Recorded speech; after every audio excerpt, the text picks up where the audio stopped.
Bismillahirrahmanirrahim. Assalamualaikum warahmatullahi wabarakatuh. Salam sejahtera buat semua yang menonton.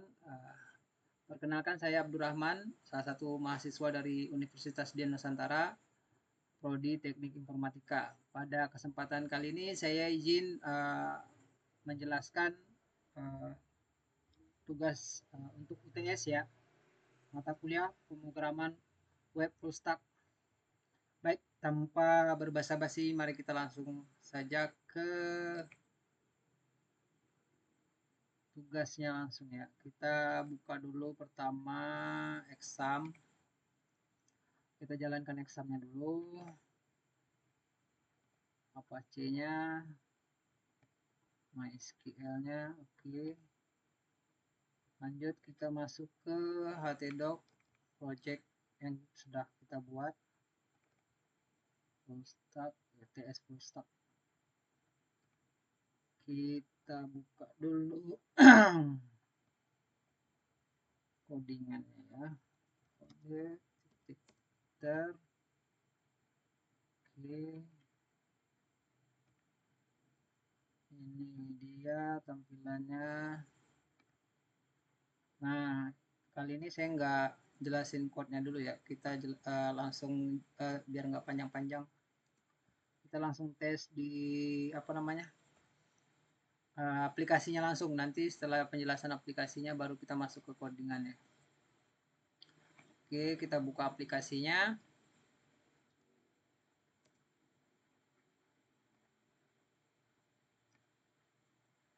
Kita buka di sini pertama kita buka ini dulu deh. HP my admin sama localhost. Nah, ini dia. Jadi ini aplikasi kemarin kan tentang OTS-nya inventory barang ya. Jadi saya bikin ini kebetulan ada objek yang mendukung untuk saya buat ini tentang CV Restu Ibu. Jadi CV ini menjual alat-alat parkir gitu. Nah, pertama saya tunjukkan ini pertama adalah menu login, di mana menu login ini adalah fungsinya untuk bisa multi user gitu ya, multi user. Jadi pertama kita anggap aja kita belum punya akun gitu ya, untuk membuktikan semua fungsi berjalan gitu. Jadi kalau belum punya akun kita pilih di bawah ada sign up. Jadi kita register dulu di sini. Di sini registernya saya buat namanya misalnya Mail, passwordnya 123456678 misalnya. Emailnya mail@gmail.com. Nama penuhnya misalnya Muhammad Mail. Nama handphonenya sembarang aja lah ya. Nomor handphonenya, ini nomor HP saya nih. Sembarang aja. Alamatnya misalnya Bekasi aja. Bekasi. Sini lahirnya anggapnya tanggal bulan kemarin tanggal 28. Ini jenis kelaminnya laki-laki, terus kita ambil fotonya. Di sini foto kita ambil dari gambar atau dari download boleh. Download kita cari gambar. Mana ya? Ini aja lah, nih gambar bos saya aja saya jadiin mail. Terus di sini kita klik setup. Nah, ketika berhasil langsung otomatis pindah ke user form login ya. Jadi kita ketik lagi di sini mail.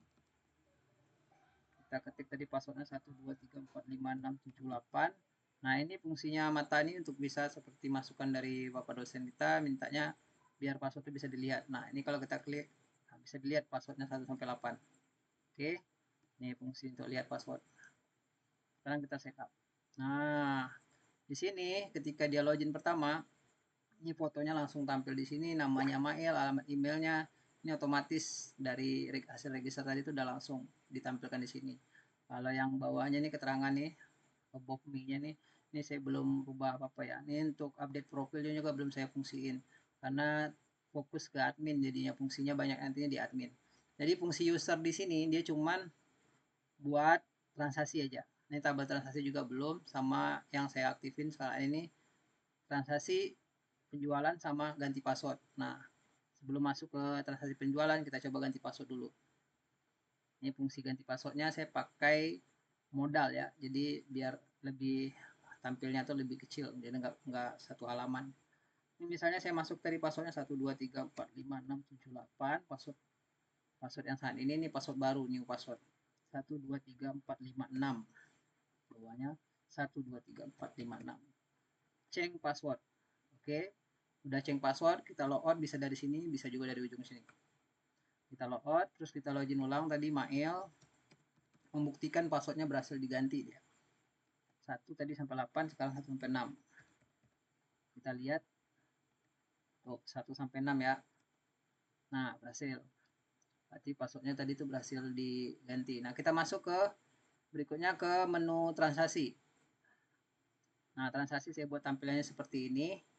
Masih sederhana, tapi fungsinya udah otomatis semua. Jadi ketika milih produk, di sini kita ambil contoh beli produk ya.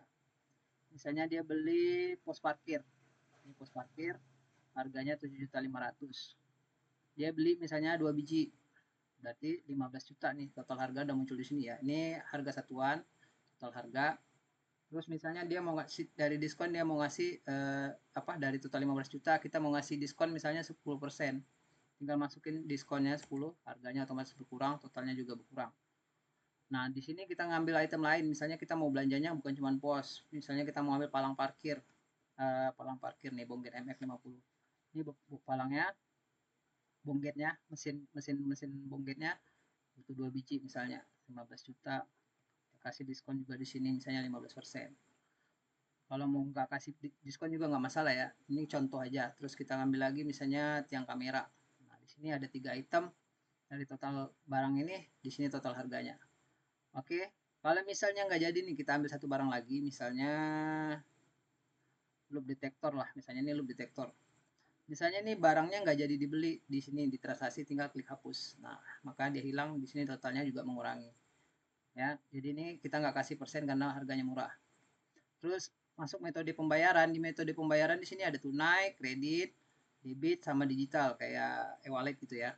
Jadi karena ini jumlahnya gede, nggak mungkin, jarang ada orang bawa tunai 26 juta. Jadi kita pilih dia debit aja. Atau bisa kartu kredit. Debit lah, kita pakai debit.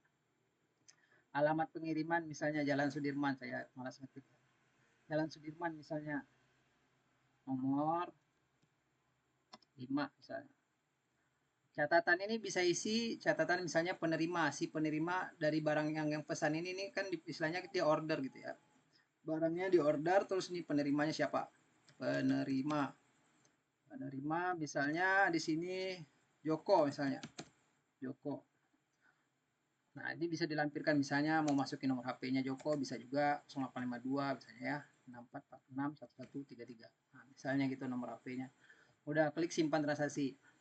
Nah, ketika berhasil, ini transaksi tadi udah dikirim ke admin. Nanti transaksi itu harus di-approve dulu sama admin. Kalau misalnya orderannya tuh udah di-order terus udah dibayar, nanti dari admin konfirmasi. Ini untuk user cuman segitu doang apa fungsinya yang saya bisa jelasin. Kita masuk ke admin ya. Ini admin pakai user nama saya sendiri. Passwordnya is salah ya. Oh iya. Nah, ini tampilan admin pertama kali login ya. Di tampilan admin ini pertama kali login itu adalah dashboardnya. Ini saya bikin dashboard sederhana dulu. Ini dashboard yang tadi kita daftar namanya Mail lah, otomatis nambah di sini nih. Nah, ini jumlah transaksi per user. Jadi per user tuh kita ambil jumlah jumlah transaksinya berapa, di sini grafiknya. Ini saya ada beberapa user user kasirnya ada 1 2 3 4 5 6, sekarang ada 6. Nah, ini yang tadi baru kita tambah ya. Kita kan mau ngetes fungsi register tadi, ini ada dan melakukan satu transaksi tadi. Dan di sini adalah total grafik total pendapatan per user. Jadi per user itu total pendapatannya berapa. Nah, ini ketika diarahin ke sini ini muncul nih total pendapatan. Si Abdullah 107 juta misalnya. Ini 96 juta. Tadi si Mail, mana si Mail, ini paling kecil nih. Nih, Mail. 26 juta tadi ya. Masuk ke sini kan nilainya. Ini udah otomatis saya bikin, jadi dia langsung masuk ke dashboard juga. Terus tadi kita bahas masalah yang tadi transaksi dilakukan oleh si Mail ya. Nah, transaksi tadi itu pertama masuk kita kan ini ada user sendiri. Nanti dulu kita bahas. Kita bahas dulu masalah transaksi yang dilakukan tadi itu butuh di approve. Nih, di sini ada approve status transaksi 84. Berarti ini transaksi ke 84 ya. Nah, klik approve. Di sini tampilan ini admin bisa konfirmasi status transaksinya. Kalau udah selesai, maka kita klik selesai, complete. Kalau misalnya dia nggak jadi, misalnya pesan atau udah di order tapi nggak jadi beli, kita bisa pilih cancel gitu ya. Nah, kalau udah ini sekarang nih kita pilih complete, kita anggap aja dia jadi bayar. Terus di sini juga admin bisa ngirim merubah alamat pengiriman. Misalnya alamat pengirimannya nggak jadi ke sini, pindah lokasi misalnya. Ini tinggal diubah. Terus pembayaran juga misalnya nggak jadi debit, nggak cukup duitnya, pakai kredit aja, kartu kredit misalnya, bisa aja pakai kartu kredit di sini. Terus nama penerima juga misalnya nggak jadi si Joko yang nerima, misalnya penerimanya si Budi misalnya, tinggal ganti aja di sini. Langsung update transaksi. Ini dari admin. Nah, ketika udah berhasil update, masuknya ke laporan transaksi user. Ini laporan transaksi user juga kita udah buat ke tabel. Di sini ada selectnya buat ngeprint PDF. Ini bisa dicari dari tanggal ke tanggal di sini. Bisa ditentuin dari tanggal ke tanggal. Filter di sini. Nah, terus ini tadi kita balik lagi ke dashboard dulu ya. Ini paginationnya udah ada nih, bisa lihat halaman berikutnya. Nih, tidak karena saya beberapa kemarin ngetes transaksi ini udah ada datanya. Ya. Nah, ini yang terakhir tadi si Mael, Muhammad Mael. Ini yang kan ke-6 nih, halaman terakhir 84. Mael tadi ini transaksi komplit masuk ke sini apa aja, ini detail atasnya detail produk yang dibeli di sini terangannya. Total harga, penerima, alamat sama jenis pembayaran sama tanggal pembeliannya. Oke, kita masuk ke dashboard lagi, kita balik ke dashboard. Ini tadi otomatis ketika udah approve udah hilang ya. Jadi dia tuh muncul ketika ada pengajuan doang. Jadi ada yang mengajukan pembelian atau pemesanan, nanti muncul di sini dia. Terus kita jelasin yang di admin. Untuk masalah user profile saya belum belum buat, istilahnya tampilan YouTube profil ini nih saya belum buat nih karena nggak keburu waktu ya, ngerjain fungsi lebih ke fungsi-fungsi transaksi sama fungsi ini aja sih, aplikasinya yang detail aja. Kalau untuk profil nanti tinggal masukin kerangkanya udah bisa harusnya. Terus kita lanjut ke data user. Ini data user yang tadi setiap kali registrasi masuknya ke sini. Nah, ini data user. Ini yang tadi terakhir transaksi tadi ada si Mail. Jadi di sini fungsi admin. Admin misalnya nih user-user ini misalnya ada karyawan yang lama yang misalnya udah bisa dijadikan, mau dijadikan admin misalnya dari situ ya. Jadi si admin bisa edit di sini. Misalnya saya mau si siapa di sini, misalnya si Abdullah lah misalnya. Saya edit. Ini ada namanya. Ini semuanya bisa diedit. Nah, bedanya di sini dia bisa ganti role. Ini kan ada role nih, user. Saya bisa jadi di admin. Misalnya saya kewalahan ngolah data, saya jadi di admin biar untuk ngurusin admin juga bisa. Terus saya juga bisa menonaktifkan usernya. Di sini ada status user aktif inaktif. Ketika saya klik inaktif, harusnya dia nggak bisa login. Nah, fotonya juga saya bisa gantiin. Nah, ini saya bikin aktif aja dulu. Terus dia loginnya sebagai admin, nanti biar kita jajal perbedaannya dia. Harusnya tadi kan user, nanti kita bukti coba login akun dia ya. Sekarang kita update user. Nah, ketika udah berhasil update nih, sukses ya. Ini udah berhasil update. Ini saya nggak bikin pagination atau print PDF karena jumlah usernya nggak banyak. Menurut saya sih nggak perlu gitu. Kita lebih nanti ke laporan transaksinya aja yang kita buat. Oke, kita balik lagi ke dashboard. Ini untuk user. Terus ini untuk input produk. Jadi produk yang kita klik otomatis tadi tuh diinput dari sini. Jadi ini kode produk, nama produk, kategori, nama supplier, sama kita mau tes fungsi lah ya, kita coba aja lah. Sini produk misalnya kita 0019 misalnya. Nama produknya apa ya? Misalnya tes aja lah, tes. Daripada pusing-pusing tes. Kategorinya kita pilih tombol button. Nama suppliernya misi Siperestu. Stoknya kita bikin misalnya ada 50. Terus unit per purchase-nya harga satuan daripada tadi saya bikin tes ya. Janganlah. Saya bikin sini speaker aja. Speaker. Nah, biar tahu harga speaker misalnya 50.000, 50.000 diskonnya nggak perlu kita isi karena mungkin diskon itu kan bisa diisi di saat transaksi ya. Kalau jumlah pembeliannya dalam banyak mungkin kita kasih diskon. Nah terus ini deskripsi barang, misalnya speaker itu merek apa misalnya, atau speknya kayak mana gitu. Anggap aja ini speaker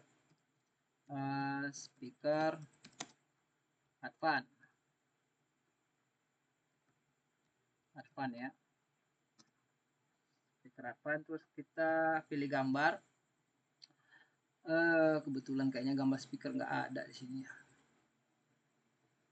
Kita bikin gambar mana ya? Kita bikin gambar mana guys? Kita pilih gambar dulu lah. Di sini ada gambar kali ya. Nggak ada ya. Kita ambil aja Esa Unggul nih lah. Anggaplah ini speaker kan bulat itu. Anggap ini speaker. Oke, kita add produk. Nah, ketika produk berhasil di add, dia masuk ke product list. Nah, ini product list. Nah, sebelum itu saya back dulu ke dashboard. Setelah input produk tadi, nah ada data produk. Inilah tadi input tadi nih, ada product list nih.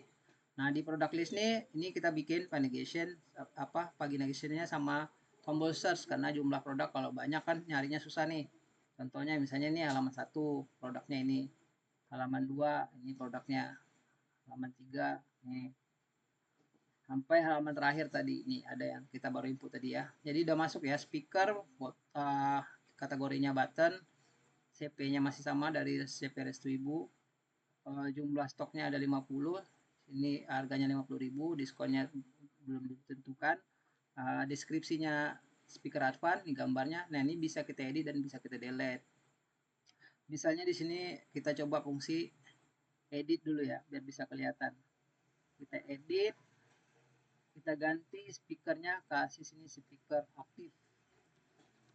Kita mengetes fungsi ya, tes fungsi. Kita cuma ganti itu aja. Update. Terus kita masuk ke halaman 4 terakhir tadi. Nih, sudah berubah ya, speaker aktif. Berarti untuk fungsi edit, input tadi itu create sudah berhasil. Sekarang terakhir kita coba fungsi delete. Kita delete.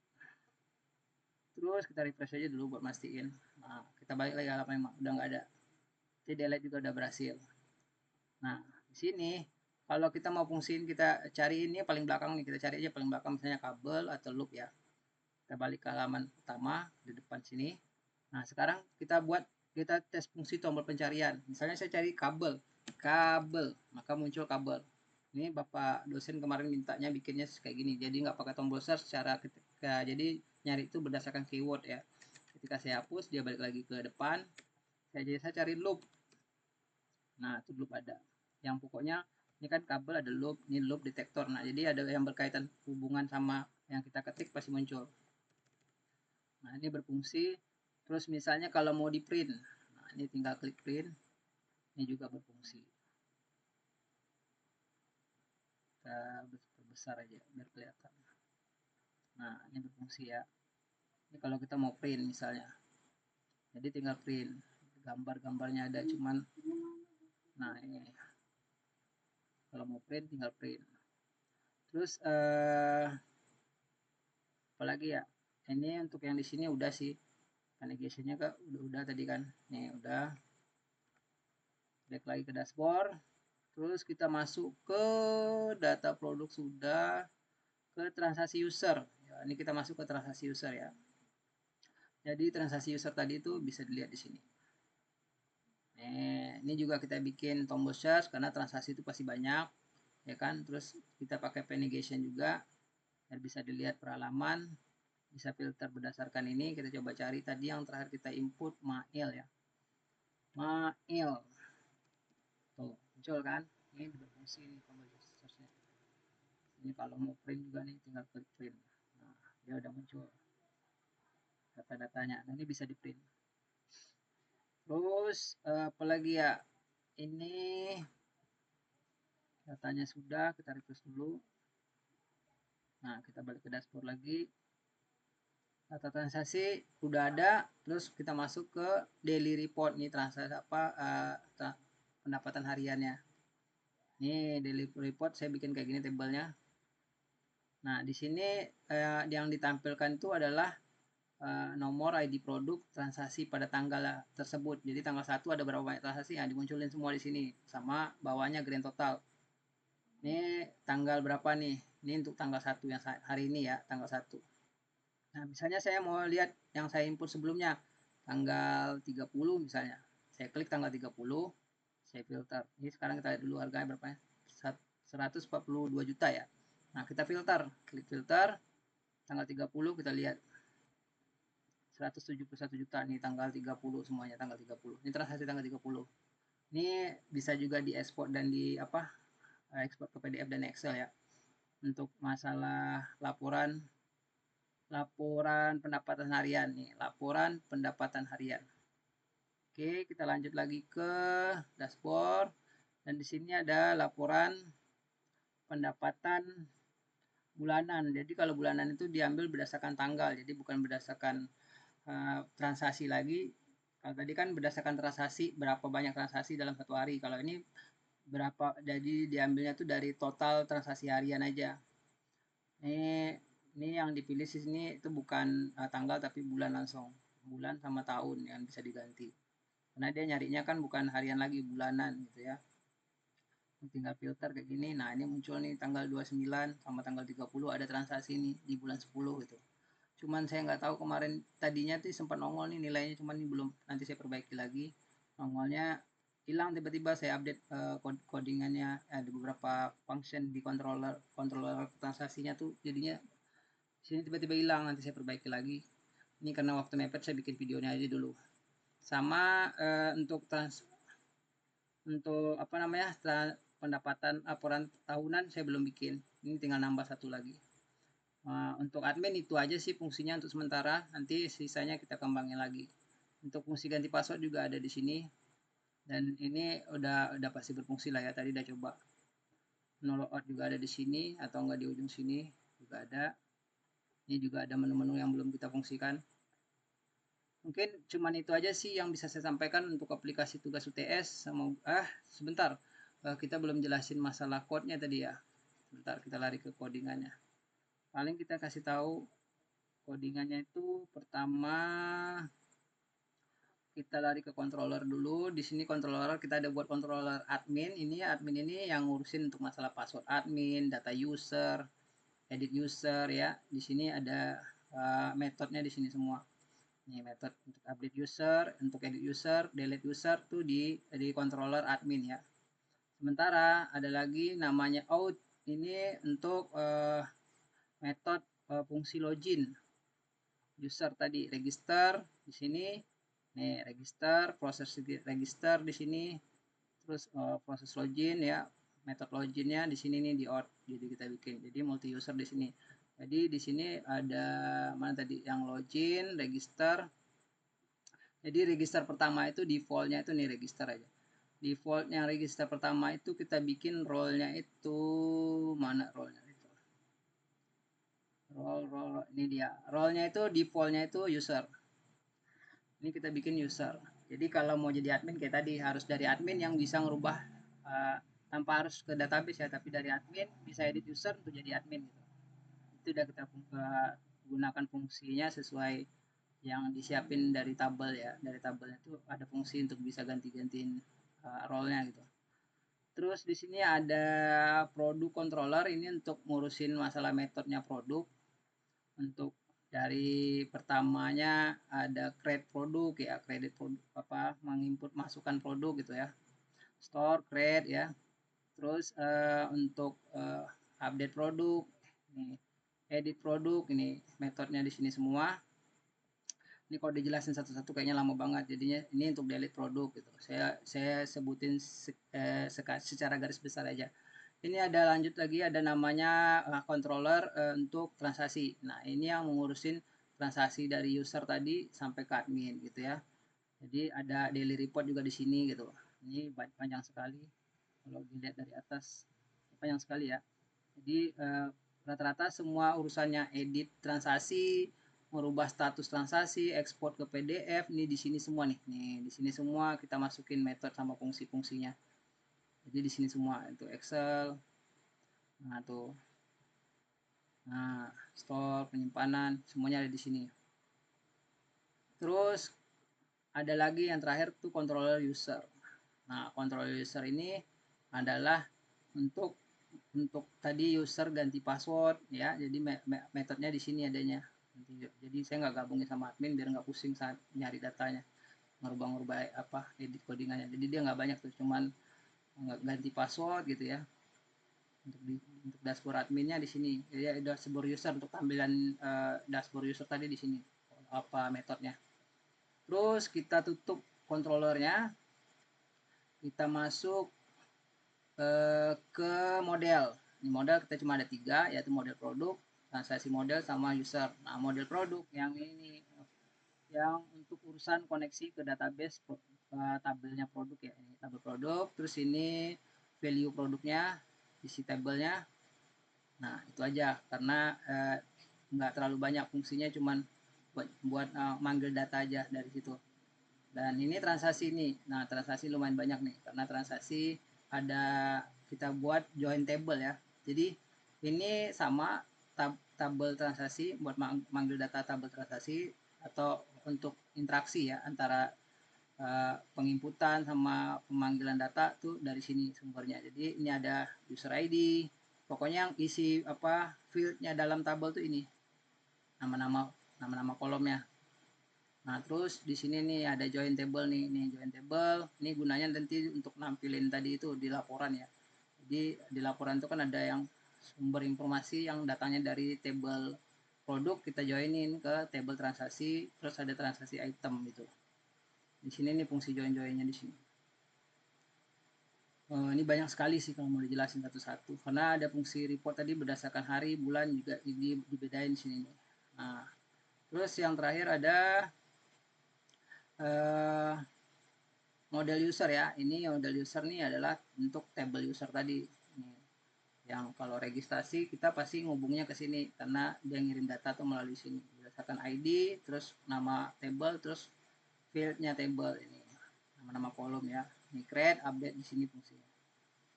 Terus ini udah untuk controller cuma 3 aja. Terus ke view. Nah, view ini banyak sekali. Kayaknya kalau dijelasin semua sih banyak banget ini view-nya. Karena memang terlalu banyak view ya. Tampilan ini login register. Terus ini ada edit transaksinya, di edit transaksi atau kita dari sini aja deh. Dari admin ada pagination, ini untuk pagination fungsi paginationnya ya, untuk kita pakai jenis yang bootstrap. Terus ada produk, sini produk, di dalam admin ada produk. Ini buat ngimport produk, create produk, untuk import produk di sini. Ini istilahnya apa namanya, formnya, tampilan untuk form input produk. Terus ini ada edit, ini untuk form untuk editnya. Ini kalau di sini kan di view ini lebih ke UI UX-nya ya, tampilannya. Terus nih indeks ini adalah data produk tadi. Ini data produk yang ditampilkan. Ini data produk. Terus ada transaksi. Nah, transaksi ini di sini nih tadi transaksinya yang bisa edit tadi untuk update ya, untuk update pembayaran, update status pending transaksi, cancel nih di sini. Terus indeks ini adalah indeks adalah tampilan transaksi secara keseluruhan ya, indeksnya. Terus ini ada PDF report, ini nih buat kita jadiin report itu dalam bentuk PDF. Ini formatnya kita bikin di sini, kerangkanya. Jadi formatnya adanya di method tadi ya, di controller. Terus nih report, ini juga report transaksi gitu ya, report transaksi. Ini transaksi masih belum apa namanya, bukan income ya, beda. Ini kita tutup aja biar nggak pusing. Produk transaksi udah, ini change password udah, change password ini dashboard admin tadi. Terus ini data user nih, yang data user kita tampilin tadi, isinya data user. Terus ini edit data user nih, form untuk data user, untuk edit data user. Terus ini ada income daily report. Nah, ini income pendapatan tadi untuk tampil tabelnya pendapatan tadi. Terus di sini ada income bulanan, ini juga tampilan untuk bulanan. Terus income report ini ada 2 tadinya, yang ini saya tadinya kayaknya nggak jadi pakai ya, jadinya ini lupa hapus. Terus ini out, ini adalah untuk tampilan login, ini tampilan register ya. Terus ada lagi transaksi admin, ini juga ada transaksi admin di sini untuk apa nih, untuk daftar transaksi admin ya, daftar transaksi ini create. Nah, ini juga ada di sini transaksi, di folder transaksi. Terus ada folder user nih, folder user tadi berganti password di login user. Ini yang berusaha nama user lah, nih dashboard user. Terus nih transaksi untuk user tadinya, cuman belum kita selesaiin. Nah, cuman itu doang sih. Selebihnya udah nggak ada nih. Paling di config kita ada rootnya pasti banyak, karena sebegitu banyak tampilan, otomatis rootnya juga banyak nih. Rootnya aja banyak segini nih. Banyak banget untuk register, untuk update password, untuk update data gitu. Untuk pindah ke menu dari menu satu ke menu yang lain kan pakai root. Nah, ini di sini isinya semuanya ada di sini. Ini rootnya, begitu banyak rootnya. Apalagi udah sih, cuman itu aja kayaknya. Sama yang kita tambah-tambah di dalam ini nggak usah dijelasin lah ya, untuk fungsi-fungsi yang lain kayak library-nya. Cuman itu aja sih untuk tampilan isi dari coding-codingannya untuk tampilan yang kita udah tampilkan tadi. Ini semoga memenuhi persyaratan UTS. Lebih dan kurang saya mohon maaf. Assalamualaikum warahmatullahi wabarakatuh.